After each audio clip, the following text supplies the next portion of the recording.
ആദ്യത്തെ എപ്പിസോഡിന്റെ അവസാനം നമ്മൾ കണ്ടത് സാങ്ങിന്റെ പോളിയോ ബാധിച്ച മകൻ നല്ല ഹെൽത്തിയായി നടന്നു വരുന്ന കാഴ്ച കണ്ട പാർക്കിനെയാണ്. ആ രോഗം മാറ്റിയത് ലീ തന്നെയാണോ എന്ന് നമുക്ക് നോക്കാം.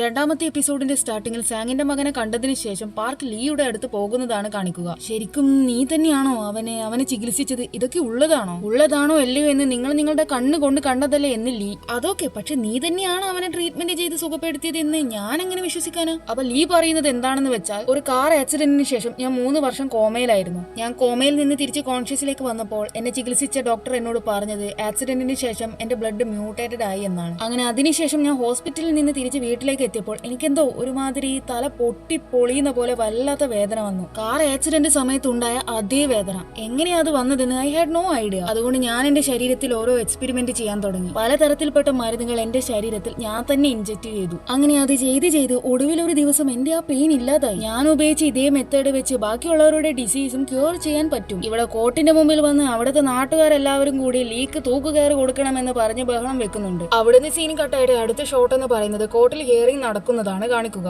അപ്പൊ പ്രതി പറഞ്ഞത് റിസർച്ചിന് വേണ്ടിയിട്ടാണ് അവൻ ഇങ്ങനെ ആളെ കൊല്ലുന്നതെന്നാ. ബട്ട് റിസർച്ചിന് വേണ്ടിയാണെങ്കിൽ പിന്നെ എന്തിനെ ആളുകളെ പീസ് ആക്കി കൊന്നു? അതുകൊണ്ട് ഇത് റിസർച്ച് ഒന്നുമല്ല. പ്രതി ഇതൊക്കെ മനഃപൂർവ്വം ചെയ്തു വെക്കുന്നതാണ്. കൂടാതെ ലീക്ക് ആക്സിഡന്റ് സംഭവിച്ചെന്ന് പറഞ്ഞില്ലേ, അപ്പൊ ആ ആക്സിഡന്റിന് കാരണക്കാരനായ ആളെയും ലീ കൊന്നിട്ടുണ്ടായിരുന്നു. മാത്രമല്ല ആ ഡ്രൈവറിന്റെ രക്തം മുഴുവൻ ലീ എടുത്ത് മാറ്റിയിട്ടുണ്ടായിരുന്നു. അത്രക്കും ബ്രൂട്ടലായിട്ടാണ് ലീ അയാളെ കൊന്നതെന്നൊക്കെ പറഞ്ഞ് അവൾ അതിന്റെ പ്രൂഫ്സ് എല്ലാം കോടതിക്ക് കാണിച്ചു കൊടുക്കുകയാണ്. ആ സമയത്ത് പാർക്ക് എഴുന്നേറ്റ് പ്രോസിക്യൂട്ടർ കാര്യം എന്താണെന്ന് ബോധമില്ലാതെ ചുമ്മാ ഓരോന്ന് വിളിച്ചു പറയുകയാണ്. എന്റെ ക്ലയന്റ് ഇൻക്യൂറബിൾ ഡിസീസ് ഉള്ള പേഷ്യൻസിനെല്ലാം ചികിത്സിച്ച് ഭേദമാക്കിയിട്ടുണ്ട്. എന്തായാലും അതിനെപ്പറ്റി ഞാൻ ഇവിടെ എക്സ്പ്ലെയിൻ ചെയ്യുന്നില്ല. പകരം ലീ ചികിത്സിച്ച് ഭേദമാക്കിയ 6 പേരെ ടെസ്റ്റിഫൈ ചെയ്യാൻ വേണ്ടി ഞാൻ ഇവിടെ കോർട്ടിലേക്ക് കൊണ്ടുവരാമെന്ന് പറഞ്ഞ് പാർക്ക് വാദിക്കുന്നുണ്ട്. അവിടുന്ന് സീൻ കട്ടായിട്ട് അടുത്ത സീനിൽ ലീ പാർക്കിനോട് കോടതിയിൽ പറഞ്ഞ ആ 6 പേർ ആരൊക്കെയാണെന്ന് ചോദിക്കുകയാണ്. അപ്പൊ പാർക്കിന് തന്നെ ഐഡിയ ഇല്ല ആരൊക്കെയാണെന്ന്. ഇപ്പൊ ചായയുടെ ഡിറക്ഷനിലൂടെയാണ് കേസ് പോയിക്കൊണ്ടിരിക്കുന്നത്. ഇങ്ങനെ പോലെ കേസ് ഇവരുടെ കയ്യിൽ നിൽക്കില്ല എന്ന് മനസ്സിലായത് കൊണ്ട് കേസ് ഒന്ന് വഴിതിരിച്ചു വിട്ട് പിടിച്ചു നിൽക്കാൻ വേണ്ടിയിട്ടാണ് അങ്ങനെയൊക്കെ പാർക്ക് കോർട്ടിൽ പറഞ്ഞത്. ഇനി എങ്ങനെയും ആ 6 പേരെ കണ്ടുപിടിക്കേണ്ടി വരും. അതുപോട്ടെ നീ എന്തിനാ ആ ഡ്രൈവറിന്റെ ബ്ലഡ് ഡ്രെയിൻ ചെയ്തത് എന്നൊക്കെ പാർക്ക് ചോദിക്കുമ്പോൾ അത് റിസർച്ചിന്റെ ഭാഗമായിട്ടാണ്. ഷോക്കിംഗ്ലി ആ എക്സ്പെരിമെന്റ് സക്സസ് ആയിരുന്നു. നിങ്ങൾ എത്രയും പെട്ടെന്ന് ഞാൻ ചികിത്സിച്ചവരെ കണ്ടുപിടിക്കണം. അങ്ങനെയാകുമ്പോൾ കോർട്ട് എന്റെ കഴിവിൽ വിശ്വസിക്കും.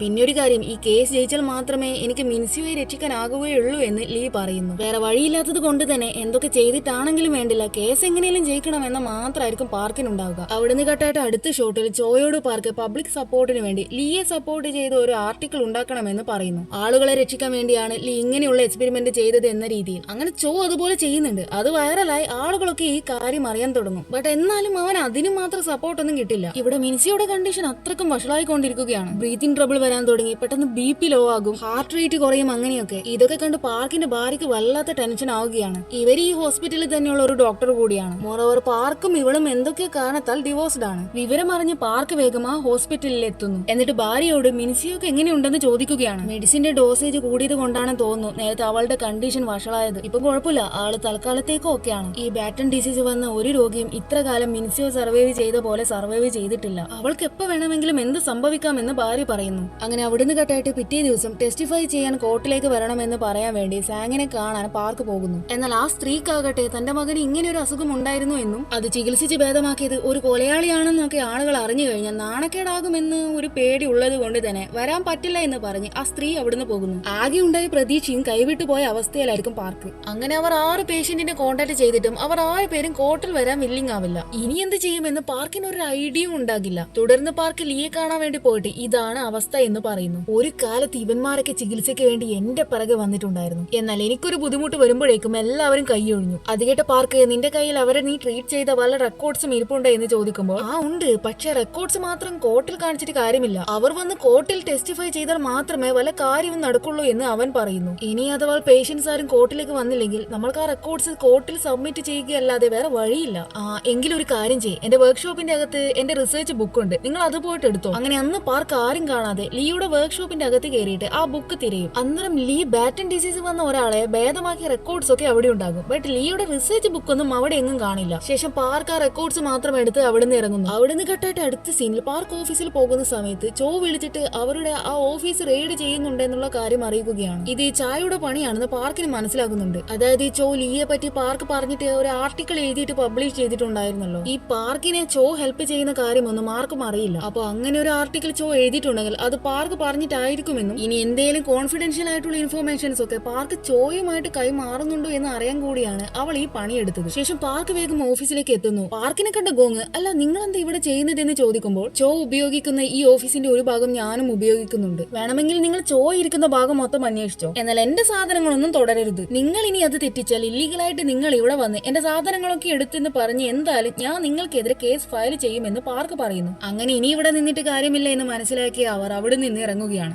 അവിടുന്ന് കട്ടായിട്ട് അന്ന് രാത്രി പാർക്കും ചോയും സംസാരിക്കുന്ന സമയത്ത് അവിടെ യോമിൻ എന്ന് പറയുന്ന ഒരു പെൺകുട്ടി വരികയാണ്. അവള് മുമ്പ് പാർക്ക് പ്രോസിക്യൂട്ടറായിട്ട് വർക്ക് ചെയ്ത സമയത്ത് പാർക്കിന്റെ കൂടെ അസിസ്റ്റന്റ് ആയിട്ട് ഉണ്ടായതാണ്. പിന്നീട് പാർക്ക് ഡിഫൻസ് ലോയർ ആയതിനു ശേഷം അവൾ വേറെ ഫേമിലേക്ക് മാറി. ഇവൾ ഇപ്പൊ ഇവിടെ ചോയാണ് വിളിപ്പിച്ചത്. ഒന്നാമത് ടെസ്റ്റിഫൈ ചെയ്യാൻ പേഷ്യൻസ് ആരും വരാത്തത് കൊണ്ട് തന്നെ ആകെ പണി കിട്ടിയ അവസ്ഥയിലാണ് പാർക്കുള്ളത്. കേസാണെങ്കിൽ ചാക്ക് അനുകൂലമായിട്ടാണ് പോകുന്നത് തന്നെ. അപ്പൊ പാർക്കിനെ സഹായിക്കാൻ വേണ്ടിയിട്ടാണ് യോമിനെ ചോ വിളിപ്പിച്ചത്. അങ്ങനെ യോമിൻ ലീ ചികിത്സിച്ച പേഷ്യൻസിനെ എല്ലാം കൺവിൻസ് ചെയ്ത് കോർട്ടിൽ എത്തിക്കാമെന്ന് വാക്ക് കൊടുക്കുകയാണ്. അവിടുന്ന് കേട്ടായിട്ട് അങ്ങനെ പിറ്റേ ദിവസം സാങ്ങിനെ കാണാൻ വേണ്ടിയിട്ട് യോമിൻ പോകുന്നു. എന്നിട്ട് അവരോട് ലീ നിങ്ങളുടെ മകനെ ചികിത്സിച്ച് മാറ്റിയതുപോലെ വേറെയും കുറെ രോഗികളെ ലീക്ക് ചികിത്സിച്ച് മാറ്റാൻ പറ്റും അവൻ പുറത്തിറങ്ങി കഴിഞ്ഞാൽ. അതുകൊണ്ട് തന്നെ അതിനെ കൊണ്ട് ഗുണങ്ങൾ മാത്രമേ ഉണ്ടാവുകയുള്ളൂ. സോ നിങ്ങൾ എങ്ങനെയെങ്കിലും കോർട്ടിൽ വരണം എന്നൊക്കെ പറഞ്ഞ് അവൾ അവരോട് ബെഗ് ചെയ്യുന്നുണ്ട്. അങ്ങനെ പരിശ്രമത്തിനൊടുവിൽ സാങ് കോർട്ടിൽ വരാൻ വേണ്ടി സമ്മതിക്കുകയാണ്. അതിന്റെ കൂടെ അവർ ലീ അവർക്ക് അയച്ച ഒരു കത്ത് കൂടി അവൾക്ക് കാണിച്ചു കൊടുക്കുകയാണ്. അപ്പൊ അതിലെന്താണെന്ന് വെച്ചാൽ കോർട്ടിൽ സാങ് വന്നില്ലെങ്കിൽ സാങ്ങിന്റെ മകന്റെ പേഴ്സണൽ ഇൻഫോർമേഷൻസ് എല്ലാം പബ്ലിക് ആക്കുമെന്ന് പറഞ്ഞ് ഭീഷണിപ്പെടുത്തിയിട്ടുണ്ട്. അപ്പൊ ഇത് വായിക്കുമ്പോഴാണ് യോമിന് ഒരു കാര്യം മനസ്സിലാവുക. ആക്ച്വലി യോമിൻ പറഞ്ഞത് കൊണ്ടല്ല, പകരം ലീ അയച്ച ഈ കത്ത് കൊണ്ടാണ് സാങ് കോർട്ടിൽ വരാമെന്ന് ഏറ്റതെന്ന്. ശേഷം യോമിൻ അടുത്ത പേഷ്യന്റിനെ കാണാൻ വേണ്ടി പോകുന്നു. അപ്പൊ അവനും ലീ സാങ്ങിന് അയച്ച പോലത്തെ ലെറ്റർ അയച്ചിട്ടുണ്ടായിരുന്നു. എന്നിട്ട് അവൻ യോമിനോട് ലീയെ ഉദ്ദേശിച്ചുകൊണ്ട് അവൻ എന്തിനാ ഇങ്ങനെ ബ്ലാക്ക്മെയിൽ ചെയ്ത് കത്തൊക്കെ അയക്കുന്നത്, എന്റെ പേഴ്സണൽ ഇൻഫോർമേഷൻസ് ഒക്കെ പബ്ലിക് ആക്കുമെന്ന് പറയുന്നതിന്റെ ആവശ്യം എന്താണ്? ഞാനിപ്പോ വർക്ക് ചെയ്യുന്ന കമ്പനിയിലുള്ളവർ എങ്ങാനും ഇത് അറിഞ്ഞാൽ പിന്നെ എന്നെ ഇവരെല്ലാവരും ഒരു മാറാ രോഗി എന്ന രീതിയിലായിരിക്കും കാണുക എന്ന് പറയുന്നു. അപ്പൊ യോമിൻ ലീ അങ്ങനെയൊന്നും ചെയ്യില്ല എന്ന് പറഞ്ഞ് അവന് വാക്ക് കൊടുത്തിട്ട് നീ എന്തായാലും കോർട്ടിൽ വരണമെന്ന് കൂടി പറയുന്നു. അങ്ങനെ അവൻ വരാമെന്ന് സമ്മതിക്കുകയാണ്. അങ്ങനെ അവിടുന്ന് കേട്ടെ ലീ ഇങ്ങനെ ചികിത്സിച്ചവരെ ബ്ലാക്ക്മെയിൽ ചെയ്ത കാര്യം അറിഞ്ഞ് പാർക്ക് നേരെ ലീയുടെ അടുത്ത് ചെന്ന് അവനോട് ഇതിനെപ്പറ്റി ചോദിക്കുന്നു. അവർ കോർട്ടിലേക്ക് വരാനും ടെസ്റ്റിഫൈ ചെയ്യാനും ഇതല്ലാതെ വേറെ വഴിയില്ല എന്ന് അവൻ പറയുകയാണ്. ലീ നീ എന്താ ഈ വിചാരിക്കുന്നേ? നീ അവരെ ഓരോന്നും പറഞ്ഞ് ബ്ലാക്ക്മെയിൽ ചെയ്താൽ അവർ നിന്നെ സപ്പോർട്ട് ചെയ്യുമെന്നോ? അതാണോ നീ വിചാരിക്കുന്നത്? ചിലപ്പോൾ അവർ തന്നെ ഒട്ടും പ്രതീക്ഷിക്കാതെ നിനക്കെതിരെ മൊഴി പറഞ്ഞാലോ? അവർ എന്താ ഇനി കോർട്ടിൽ പറയുകയെന്ന് ഒന്നും പ്രെഡിക്റ്റ് ചെയ്യാൻ പറ്റില്ല. അതുകൊണ്ട് ഇനി മേലാൽ ഇതുപോലെയുള്ള മണ്ടത്തരം ഒന്ന് കാണിക്കരുത്. പാർക്കാണെങ്കിൽ കോർട്ടിന് മുമ്പിൽ 6 പേഷ്യൻസിനെ കൊണ്ടുവരാം എന്നാണല്ലോ പറഞ്ഞത്. സാഡ്ലി ഇപ്പൊ ഇവർക്ക് 2 പേരെ മാത്രമേ കിട്ടിയിട്ടുള്ളൂ. 2 ആളെങ്കിൽ 2 ആള്. അവരെ കൊണ്ട് കാര്യങ്ങൾ കോടതിയുടെ മുമ്പാകെ ബോധ്യപ്പെടുത്താലോ എന്ന മൈൻഡിലായിരിക്കും ലീയും പാർക്കും. അങ്ങനെ നെക്സ്റ്റ് ഡേ ആയിരിക്കും അടുത്ത ഹിയറിംഗ്. സാങ് കോർട്ടിൽ എത്തിയിട്ടുണ്ട്. പാർക്ക് അവരോട് ലീ അവരുടെ മകന്റെ പോളിയോ രോഗം ട്രീറ്റ്മെന്റ് ചെയ്ത് മാറ്റിയതിനെ പറ്റിയുള്ള കാര്യങ്ങളൊക്കെ പറയാമോ എന്ന് ചോദിക്കുന്നു. ലീ അന്ന് എന്തൊക്കെ മെഡിക്കൽ എക്യുപ്മെന്റ്സ് എടുത്തിട്ടാണ് വന്നത്, എന്നിട്ട് അവൻ എന്തോ ഒന്ന് എന്റെ മകന്റെ ശരീരത്തിൽ ഇഞ്ചക്ട് ചെയ്തു. പിന്നീട് ഇഞ്ചക്ഷൻ വെച്ചതിന്റെ എഫക്റ്റിൽ അവന് ക്ഷീണം വരാൻ തുടങ്ങി. അങ്ങനെ അവൻ ഉറങ്ങിപ്പോയി. അങ്ങനെ പിറ്റേ ദിവസം ഉറക്കമുണർന്ന് ഞാൻ കണ്ടത് യാതൊരു ബുദ്ധിമുട്ടും ഇല്ലാതെ എഴുന്നേറ്റ് നടക്കുന്ന എന്റെ മകനെയായിരുന്നു. ശരിക്കും പറഞ്ഞാൽ അത് കണ്ട് എനിക്ക് ആകെ വിശ്വസിക്കാനായില്ല. അന്നത്തെ ആ ട്രീറ്റ്മെന്റിന് ശേഷം എപ്പോഴെങ്കിലും നിങ്ങളുടെ മകൻ പഴയ ആ രോഗാവസ്ഥയിലേക്ക് പോയിട്ടുണ്ടായിരുന്നു എന്ന് പാർക്ക് ചോദിക്കുമ്പോൾ ഇല്ല എന്ന് സാങ് പറയുന്നു. അന്നേരം അവിടെ കൂടിയ ജനങ്ങളെല്ലാവരും ഷോക്ക് ആകുന്നുണ്ട്. ശേഷം സാങ്ങിനോട് നിങ്ങളുടെ മകനെ നിങ്ങൾ എത്ര ഹോസ്പിറ്റലിലേക്ക് കാണിച്ചിട്ടുണ്ടായിരുന്നു എന്ന് ചോദിക്കുമ്പോൾ ഏകദേശം ഒരു 7ഓളം ഹോസ്പിറ്റലിൽ എന്ന് സാങ് മറുപടി കൊടുക്കുന്നു. അപ്പൊ നിങ്ങൾ ഓരോ പുതിയ ഹോസ്പിറ്റലിലേക്ക് പോയപ്പോൾ അവിടേക്ക് മുമ്പ് കാണിച്ച ഹോസ്പിറ്റലിലെ ഡോക്ടേഴ്സ് മകനെ പോളിയോ രോഗമാണെന്ന് പറഞ്ഞ കാര്യം അവരോട് പറഞ്ഞിട്ടുണ്ടായിരുന്നു. അതെ. ശേഷം അവരുടെ വിറ്റ്നസ് ആയ ഫോറൻസിക് റിസർച്ചിനെ വിളിച്ചിട്ട് അവരോട് സാങ് പറഞ്ഞതുപോലെ 7 ഹോസ്പിറ്റലിൽ നിന്നുള്ള ഡയഗ്നോസിസിനെ പറ്റി ചോദിക്കുകയാണ്. മുമ്പ് നമ്മൾ കൺസൾട്ട് ചെയ്ത ഡോക്ടറിന്റെ ഡയഗ്നോസിസ് അടുത്തതായി നമ്മൾ കാണിക്കുന്ന ഡോക്ടറിന്റെ അടുത്ത് അറിയിച്ചു കഴിഞ്ഞാൽ ആ ഡോക്ടറും മുമ്പത്തെ ഡോക്ടർ പറഞ്ഞ കാര്യങ്ങൾ തന്നെയാണ് ശരിയെന്ന് കരുതും. ഡോക്ടേഴ്സ് അല്ലേ തന്നെ 100 കൂട്ട തിരക്കിലായതുകൊണ്ട് തന്നെ അവർ റീഅച്ചമെന്റ് ചെയ്യാതെ മുമ്പത്തെ ഡയഗ്നോസിസ് തന്നെയാണ് ശരിയെന്ന് ഉറപ്പിക്കും. പോളിയോ രോഗമൊന്നും ഒരിക്കലും ചികിത്സിച്ച് മാറ്റാൻ പറ്റുന്ന ഒരു രോഗമല്ല. ഈ രോഗത്തിൽ നിന്ന് ആരും റിക്കവർ ആയതിന്റെ ഒരു റെക്കോർഡ്സും ഇല്ല. സോ ഐ സപ്പോസ് സാങ്ങിന്റെ മകൻ ഉണ്ടായത് പോളിയോ രോഗമായിരിക്കില്ല, മറ്റേതെങ്കിലും തരത്തിൽപ്പെട്ട അസുഖമായിരിക്കുമെന്ന് അയാൾ പറയുന്നു. ശേഷം ജഡ്ജ് പാർക്കിന്റെ 2ാമത്തെ വിറ്റ്നസിനെ വിളിക്കാൻ വേണ്ടി പറയുകയാണ്. ബട്ട് ആ പുള്ളി ഇതുവരെ ആയിട്ട് കോർട്ടിൽ എത്തിയിട്ടുണ്ടാകില്ല. ഇവർ വിളിച്ചിട്ടാണെങ്കിൽ അവൻ കോളും എടുക്കുന്നില്ല. അവനെ വിളിച്ചിട്ട് കിട്ടാത്തത് കൊണ്ട് തന്നെ ഈ ട്രയൽ പിന്നത്തേക്ക് മാറ്റി വെച്ചാലോ എന്ന് പാർക്ക് ജഡ്ജിനോട് ചോദിക്കുന്നു. അത് കേട്ട അതിന്റെ ആവശ്യമൊന്നുമില്ല, കാരണം അവൻ ഈ കോടതി മുറിയിൽ തന്നെ ഉണ്ടെന്ന് പറയുന്നു. അതെ, അവൻ കോർട്ട് റൂമിൽ തന്നെ ഉണ്ടായിരുന്നു. എന്നിട്ട് പാർക്ക് വിളിച്ചിട്ട് അവൻ കോൾ എടുത്തില്ല. ചായ ആണെങ്കിൽ പെട്ടെന്ന് അവനെ അവരുടെ വിറ്റ്നസ് ആയിട്ട് വിളിച്ചോട്ടെ എന്ന് ചോദിക്കുമ്പോൾ, യുവർ ഓണർ, അവൻ ചിലപ്പോൾ നേരത്തെ സാങ്ങിനോട് ക്വസ്റ്റ്യൻസ് ചോദിക്കുന്നത് കണ്ട്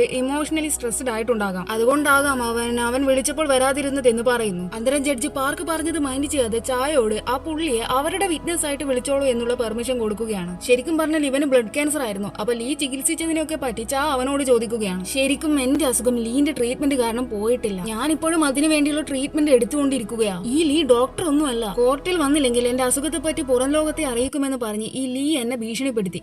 അതുകൊണ്ട് മാത്രമാണ് ഞാൻ ഇങ്ങോട്ടേക്ക് വന്നത്. ലീക്കാണെങ്കിൽ മുഖത്ത് നോക്കി ഒന്ന് അടി കിട്ടിയ അവസ്ഥയിലായിരിക്കും, കാരണം ഇവൻ ഇങ്ങനെ ഒരു പണി തരുമെന്ന് ലീ സ്വപ്നത്തിൽ പോലും വിചാരിച്ചിട്ടില്ല. ഇപ്പൊ എല്ലാം പാർക്ക് പറഞ്ഞതുപോലെ തന്നെയായി. ശേഷം ആ ചങ്ങായി കോർട്ടിൽ നിന്ന് ഇറങ്ങുമ്പോൾ പാർക്ക് അവനോട്, നീ എന്തിനാ കോർട്ടിൽ വെച്ച് കാര്യങ്ങളെല്ലാം തെറ്റിച്ചു പറഞ്ഞത്? നിന്റെ രോഗം മാറിയിട്ടില്ല എന്ന് എന്തിനാ നീ കള്ളം പറഞ്ഞത് എന്ന് ചോദിക്കുന്നു. കാരണം അതാണ് സത്യം, എന്റെ രോഗം മാറിയിട്ടൊന്നുമില്ല. ആദ്യം ഞാൻ കരുതിയത് എന്റെ ക്യാൻസർ കംപ്ലീറ്റ് ആയിട്ട് ഭേദമായി എന്നാ, പക്ഷെ അത് അങ്ങനെയല്ല. അതുകൊണ്ട് ഇനി എന്റെ അടുത്ത് ദയവ് ചെയ്ത് ഇതും പറഞ്ഞുകൊണ്ട് വരരുതെന്ന് പറഞ്ഞ് അവൻ അവിടുന്ന് പോകുന്നു. ഇതൊക്കെ ചായ ഇവിടുന്ന് ഇപ്പുറത്ത് നിന്ന് കേൾക്കുന്നുണ്ട്. ശേഷം ചാ ആ വിറ്റ്നസിനെ കാണാൻ പോകുന്നു. എന്നിട്ട് അവന്റെ ആ ക്യാൻസറിനെ പറ്റി ചോദിക്കുന്നു. എന്നോട് ആ ലീ പറഞ്ഞത് എന്റെ അസുഖം മാറി എന്നായിരുന്നു, പക്ഷെ അവനൊരു ഡോക്ടർ ഒന്നുമല്ലല്ലോ. സോ ഞാൻ പേടിച്ചിട്ട് വീണ്ടും ഹോസ്പിറ്റലിൽ ട്രീറ്റ്മെന്റ് എടുക്കാൻ വേണ്ടി പോയി. അതിനുശേഷം എനിക്ക് വീണ്ടും രോഗം വന്നു. അന്നേരം ഇവൾക്ക് ലീ ട്രീറ്റ്മെന്റ് കൊടുത്തതിന് ശേഷം ഇവൻ വീണ്ടും ഹോസ്പിറ്റലിലേക്ക് പോയപ്പോഴാണ് ഇവന്റെ പോയ ക്യാൻസർ തിരിച്ചു വന്നതെന്ന് മനസ്സിലാവുകയാണ്. അതേസമയം ലീ അറസ്റ്റ് ചെയ്യുന്ന സമയത്ത് ചായയോട് ലീ അവൻ ചികിത്സിച്ച രോഗികളെ മറ്റ് ഡോക്ടേഴ്സിനെ കൊണ്ട് ഒരിക്കലും ചികിത്സിക്കരുത്, അങ്ങനെ വന്നാൽ ഒന്നെങ്കിൽ ആ രോഗി മരിച്ചു പോവുകയോ അല്ലെങ്കിൽ മാറിയ രോഗം പിന്നെയും അയാൾക്ക് വരികയോ ചെയ്യാമെന്ന് പറഞ്ഞത് കൂടി ഇവർക്ക് ഓർമ്മ വരികയാണ്. അതോടെ ലീക്ക് ഇൻക്യൂറബിൾ ഡിസീസ് മാറ്റാനുള്ള കഴിവുണ്ടെന്ന കൺക്ലൂഷനിലേക്ക് ചായ എത്തുന്നു. എന്നാൽ ഇതൊക്കെ മനസ്സിലായിട്ടും അവൾക്ക് ലീക്ക് എങ്ങനെയും തൂക്കുകയർ വാങ്ങിക്കൊടുക്കണം എന്ന മൈൻഡിൽ തന്നെയായിരിക്കും, കാരണം ഇവൾക്ക് എങ്ങനെയും ഈ കേസ് ജയിച്ചേ പറ്റുള്ളൂ. ഇവിടെ വെച്ച് രണ്ടാമത്തെ എപ്പിസോഡ് കഴിയും. ലീയുടെ എബിലിറ്റി മനസ്സിലാക്കിയ ചായയുടെ അടുത്ത നീക്കം എന്തായിരിക്കും,